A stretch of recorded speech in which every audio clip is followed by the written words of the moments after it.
Good afternoon, everyone. Brett Schrottland, Grand County Sheriff. So obviously a couple days ago, we experienced a new wildfire here in Grand County. For the last several weeks, we've been working exclusively with the Williams Fork Fire. We've had several different incident management teams come in over the last few weeks. And that fire, obviously large, has maintained itself over the last few weeks. However, a few days ago, now we have the Troublesome Fire, which is causing a little bit more problems locally. And so I want to talk about those a little bit. It started day one.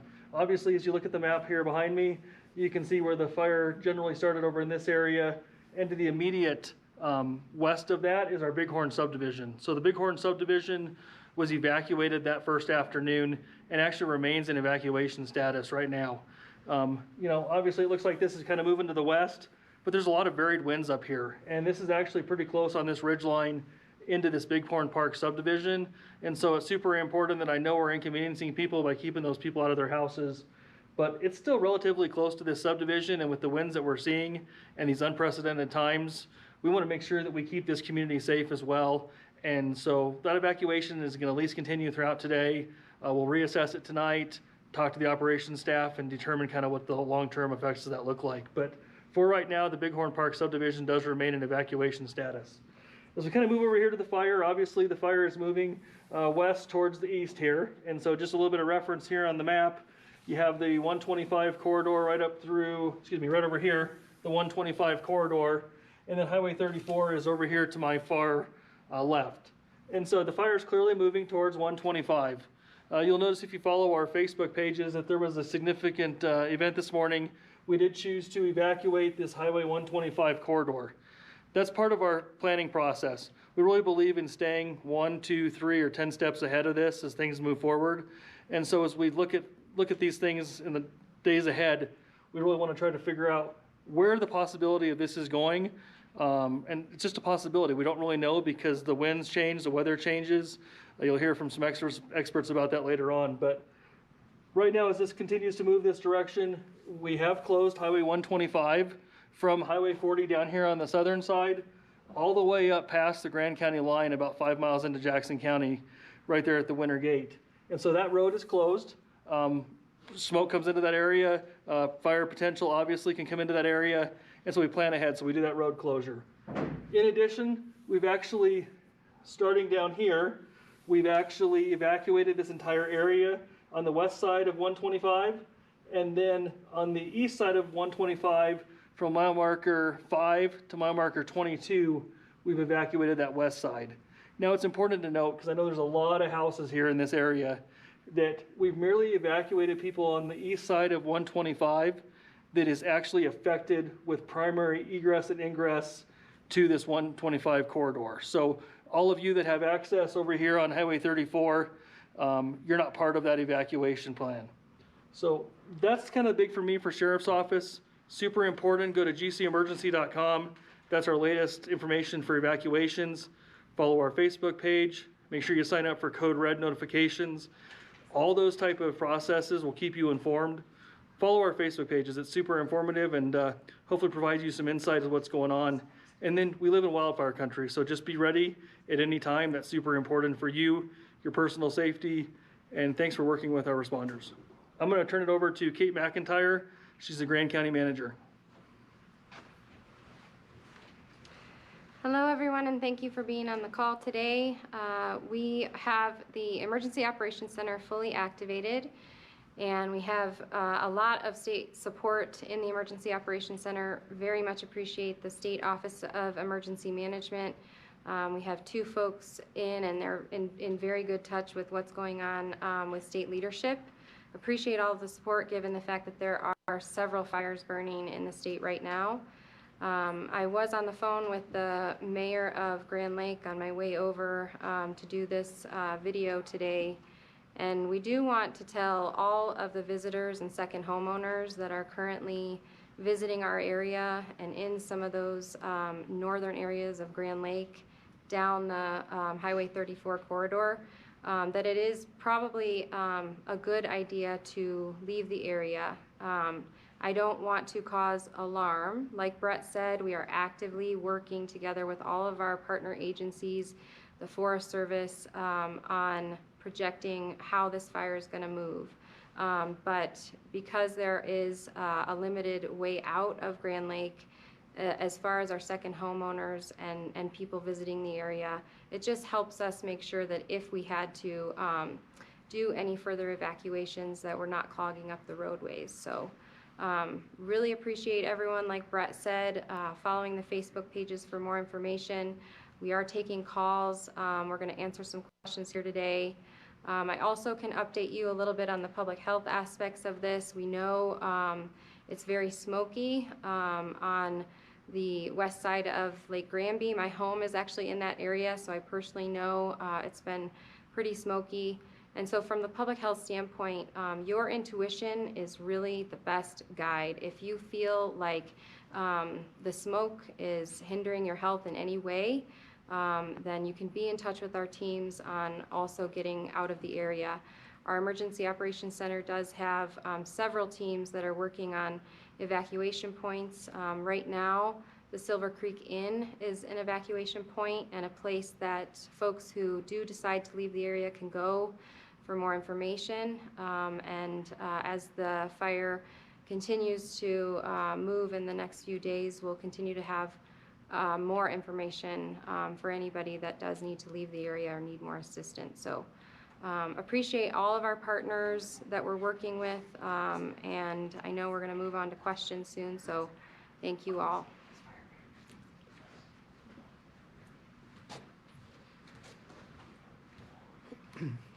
Hello, Danny Lemire, operations trainee. I'll give you a rundown of what the resources out on the ground are doing today. Over here on the heel of the fire, we're working pretty hard to establish an anchor point to keep that fire from spreading and then hooking around and putting the firefighters in danger. So that's pretty important to our operation right now.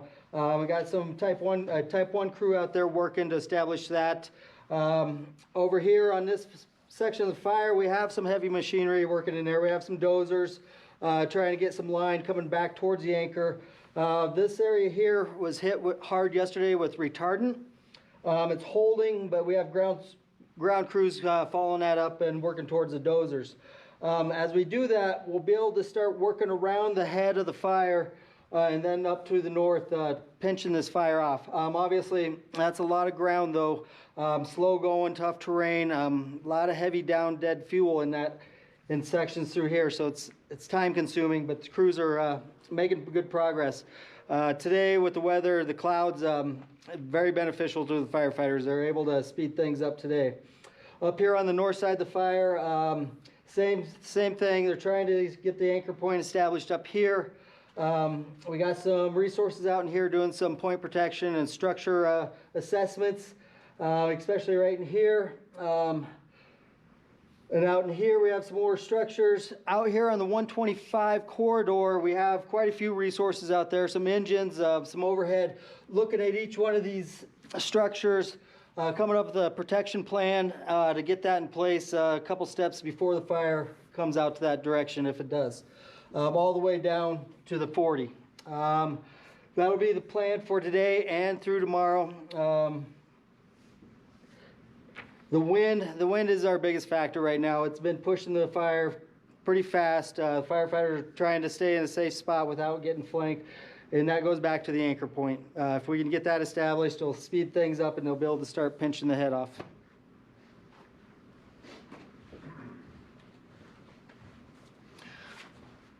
Good afternoon, everyone. I'm Eric Trimble, fire weather, fire behavior. As operations mentioned to you, with the main factor driving this fire, of course, in addition to the dry fuels, which I'll get to in a minute, is the weather. The wind is the primary factor that's been basically pushing this fire into the direction it's going. And before I get into the before I get into the current forecast and the projected fire behavior with that forecast, I'd like to give you guys a summary of what has happened on this fire. So this is essentially day 3. When the fire started up here, basically over in this part of the country, it started up in the sage grass and a little bit of aspen stands, and it was propelled by about 30-mile-an-hour winds from the west-northwest, and that pushed the fire essentially in 3 days.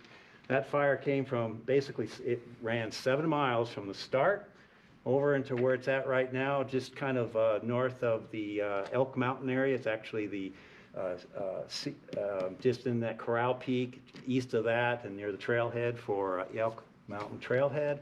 It's on that ridge system there, pushing to the east. And that basically, those runs essentially there it varied between, say, 20 feet to 40 feet a minute. It averages about a quarter mile an hour. So that's about 22 feet a minute for those 7 days of run and that's based on a 25 to 30 mile an hour wind. And that's essentially why this fire grew so big so quickly. It moved from the sage grass into the dead down lodgepole, a little bit of aspen stands, of course, mixed in with there. Topography has helped in some regards. The north-south, I should say the north-south ridges have provided a little bit of barrier for a fire spread, mainly like this Elk Mountain area for the most part. Fire just kind of wants to back up against Elk Mountain and kind of want to pooch out to the south and obviously to the north in this area here. And so with that, I want to get into the forecasted weather and fire behavior based on the present fuel conditions and the where the fire is burned into. So right now, fire is actively burning in. It's basically a surface, a very hot surface, and large group torching fire, and it's basically short-range spotting, short to mid-range spotting, about half a mile when it was making its runs, and it can potentially, with 30-mile-an-hour winds, it basically goes into a 3/4 mile spotting. Today's weather forecast has called for about 28 to 30 mile per hour winds. RH is down about 18 to 20% from the west. And for those forecasted, although 40% chance of clouds, and what you had mentioned from Dan's talk is that the clouds and the RH has raised a little bit, so it has depressed fire activity for the moment, but we're still forecasted to dry out, clear out. The RHs are still supposed to get down into about 20%, and the winds are still supposed to get up in the upper 20s. And looking out for tomorrow and the next several days, our forecasted winds are supposed to be right around 20 miles an hour from the west, so we're still going to get this west component. Again, there's some complex topography in here that basically is going to be, winds are going to be funneled and vectored in the various directions as it hits these topographic features, and it's obviously following the fuels. And like I said, right now, this fire is burning in the heavy dead down lodgepole pine with scattered remnants of the alpine fir spruce. That's basically causing it to do short range spotting or half a mile spotting. Rate of spreads with a 20-mile-an-hour wind and 20% humidity as forecasted for the next several days puts the rate of spread, even though it's going in a slightly downhill direction, rate of spread is looking like about 1,000 feet an hour. So about 15 feet a minute in that category. Again, when we get overcast conditions, we get a little higher humidities, or we get good recovery, RH recovery at night, and we are supposed to moderate a little bit the RHs into the next several days into the 30-40% recovery. That delays the fire's activity a little bit into the next day, and but still, when we get 20% humidity and 20-mile-an-hour winds with gusts to 30, that is going to have a major effect on this fire's direction and rate of spread. So with that, I appreciate your time, and I will be available for questions after the end of the speakers. Thank you.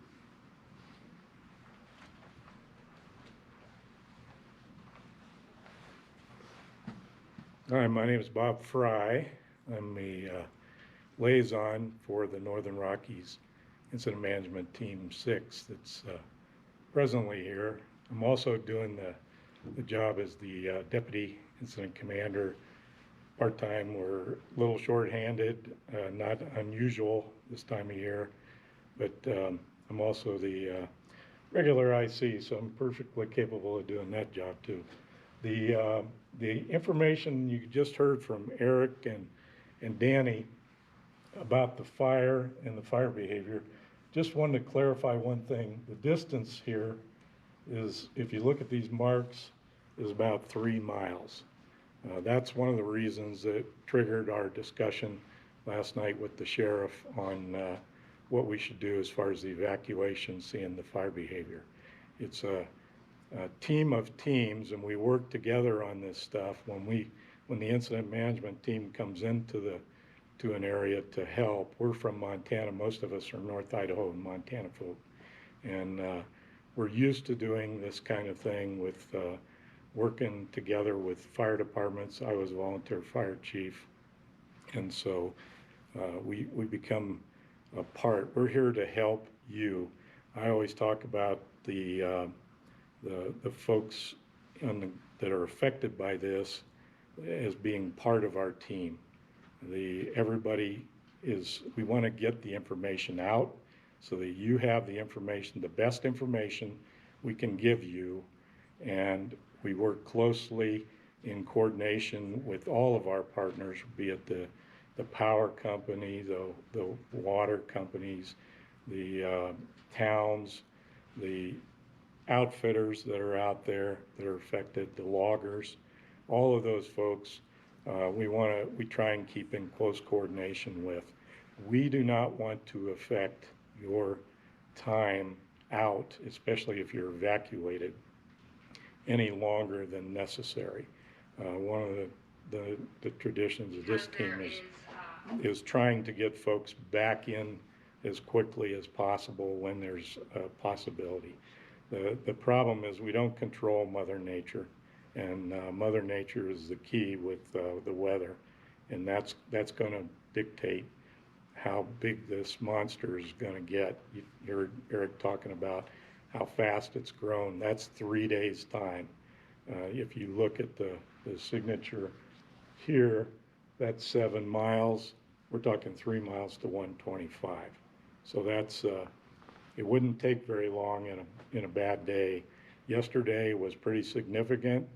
It lines up once it crossed over the Elk Mountain ridge line to, if we get significant winds, to really drive itself towards 125. The smoke that you saw is one of the hazardous environments, especially in a narrow corridor like that. The environment totally changes, and there's a huge amount of risk, not only for the public driving it, but for the responders that have to work in that environment when the fire pops into their space to try and save whatever homes or structures that are there. So that's the reason, but we work very hard at trying to help that. Our public information officers are here to answer any questions that you've got, and we'll work with everybody involved to try and help through that process and make this incident less impactful, if possible, than any way we can. And again, gets back to the weather on a lot of it. We just want to make sure that during extreme events, everybody, because when you're responsible for those college kids, and I call them college kids, the kids that are out there fighting fire, most of those guys and gals are younger, they have families, they're somebody's son, somebody's daughter. They were hard workers, but there's a lot of risk when that fire's moving that way. And we're tasked with keeping those folks safe along with the public, and especially cooperating with our cooperators. So I'm going to be here afterwards for questions right along with the rest of them. Thank you.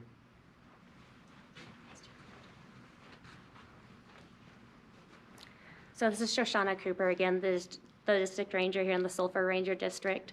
If you have questions, now's a good time to start putting them into the chat feed below the video. Want to share a couple of things here in closing. So on a personal note, I'm also a member of this community. I moved here early July, just in time for the fire season, it seems. And I recognize that this is a stressful time. It's affected me personally as well. I'm in the pre-evacuation zone. Had a situation last night. I had to get my horses evacuated out of the smoke, and I'd sold my horse trailer a month ago, figuring we were going into winter. The Grand County Garage Sale Facebook page, people are posting information on there saying, hey, we're willing to help people out if they need help evacuating. People reached out, and they came up, picked up my horses last night and hauled them out. So this community is strong. I think it's part of what makes Grand County so grand. So we recognize that this is a stressful situation. I hope that by convening these folks together today to provide some information and answer questions will help alleviate some of that concern. It is stressful. Like I said, I can attest to that. And with the winds last night, the smoke yesterday, it does start to play with your mind a little bit. So encourage you to stay informed, make sure that you're following those information sources. I had to remind myself as well that I've worked with a lot of these folks for 60, 70 days now. We have some fantastic partners and cooperators in this community. We have some very dedicated first responders, and we have some very experienced fire managers managing this incident for us. So we are in good hands. We're gonna be in this together, and I will be here with you all through the long haul. I really wanna just touch on the appreciation that I have, both personally and professionally, for all the cooperators and partners and folks that have reached out. Just checking in on each other, checking in on me, the community members, those that are helping each other out. It's pretty amazing to see this community pull together. So if you have questions, we're gonna be opening it up for questions, and thank you very much for tuning in. Have a great day. Karen, do you want to go first? Sure. Sheriff, I think this is for you. You'll have to repeat the question. Okay. So Bighorn Park evacuation update first. So just to repeat the question, Bighorn Park evacuation was the first question that we received. So once again, reference on the map, Bighorn Park on the west side of the fire right there. That does remain in evacuation status. We have deputies manning that evacuation area. We'll reassess that at 6 o'clock tonight. There's a good chance that that will continue on at least till tomorrow morning, and then we'll assess it again tomorrow. We really want to see what these winds are going to do for another day. See if some of these interventions that the teams have done down on this side, how they hold, talk to the ops staff, really get their advice before we get you back in your homes. It's super important that as winds change, we want to make sure that, like I said, we're prepared for that. And right now we are prepared for that. We always look, people over property, and so we want to make sure you guys are out of there. We'll get you back in there as soon as we possibly can. Number 2, is Highway 40 open? What about 34? So questions in regards to Highway 34 and Highway 40 being opened. So just a little bit of reference, Highway 40 actually runs on the lower part of the map right here, across. And then Highway 34 is way over here, I'm not even sure if you can see it, that goes up and down on my map. So both of those, Highway 34 and Highway 40, remain open both directions, uninterrupted. We're just reminding people, there's a lot of people pulling over to take pictures and things like that, so make sure you do keep the roadways open. If you're gonna take those pictures or whatever, get pulled over to the side of the road rather than stopping in the middle of the road. Lots of questions surrounding Grand Lake residents. Is there an evacuation plan in place for Grand Lake and the surrounding subdivisions? If so, do you know what that looks like yet? Sure, so the question is the Grand Lake area. Is there evacuation plans in place? Is there evacuation status in place? So on the reference for the map, the Grand Lake area, I'm not even sure if we're gonna be able to see it, is up here basically. And so, as they mentioned earlier, each one of these is basically a mile or so on our map. And so we actually do have a significant amount of distance to the Grand Lake area. Does that mean that we're not concerned about what the potential is? Absolutely we are. So what we do is my team meets with the incident management team, we meet with other people, and we determine what's called management action points. And so there's several different various management action points all surrounding the fire. And when a fire potentially crosses one of those management action points, our staff has a discussion with the operations staff, with the incident command staff, with the Forest Service, and we already have predefined plans in place should those actions need to be taken. All that information is already uploaded into our Code Red system, and so our people are prepared to initiate those pre-evacuation or evacuation orders immediately after the discussion between the team and myself. And so it's all about that planning process. All about this is planning ahead for what lies ahead. And so I think everyone in this group is sitting here not just thinking about what happens this afternoon, but we're 24, 48, 72 hours out, making sure that we're watching weather, watching fire behavior. They're pulling different type of analogies and just moving forward, just basically looking at that future. So, Should the guests of Grand Lake plan on packing up and going home? great question. We've got a lot of this question. County manager touched on it briefly. You know, we have a lot of things going on in our county right now. We have Williams Fork Fire at about 15,000 acres. You know, we have this fire that's, you know, 11,000 acres, give or take. There's a lot of things going on. There's a lot of public lands closures. Grand County relies on tourism. You know, our businesses rely on it, our homeowners rely on it, our VRBOs rely on it. We want to have our tourists here. Right now, it's not a real enjoyable experience probably for a lot of our tourists. And so it's up to you. You know, our resources are very strapped. We have a lot of different things going on within our system. We want to have you here, but we want you to enjoy your time here. So the ultimate decision is really yours. You know, make the best of it that works for you and your family. 2 questions on evacuations. Should they shut down their gas lines if they're evacuated? And question number 2, should they leave their doors unlocked? So I'm going to hold that question and let one of the fire staff answer that question here in a little bit. Okay. How about sheltering in Granby? Are the local lodging areas charging for nightly rent during evacuations? So I would recommend that you reach out to our evacuation center. It's based at the BAT Conference Center at the Inn at Silver Creek. We have shelter and evacuation staff through emergency management that have all those questions. I'm not sure exactly what's set up. Each of us have a different piece of this puzzle, and emergency management handles that piece of the puzzle. Do you have pre-evacuation timeframes in mind for Lake Granby? So we've reviewed that Lake Granby area. That's part of our pre-evacuation and evacuation planning area. However, it's all based upon wind behavior, fire behavior.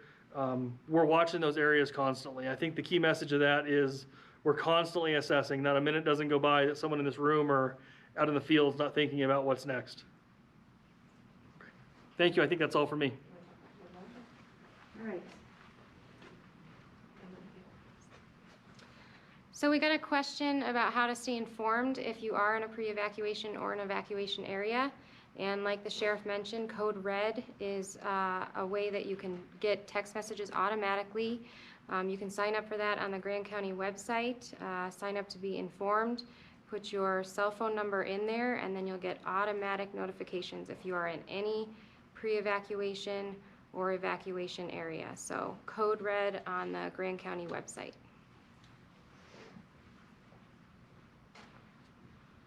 Okay, so we've got ops and fire behavior questions. I'm going to take the question about the power Yes, and the please. gas, and then the Doors. the Doors doors. unlocked. And my recommendation to folks is leave that stuff. We'll deal with it.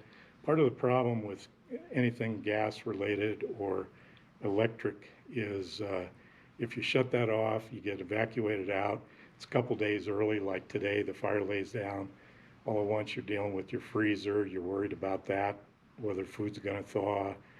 The gas, you have to start, you know, whether it's, and especially given the time of year, you're talking about cold weather in the evenings and having something freeze. So we don't want to see that, so just leave things. We'll deal with that. As far as doors locking, firefighters do not go into buildings typically, so you better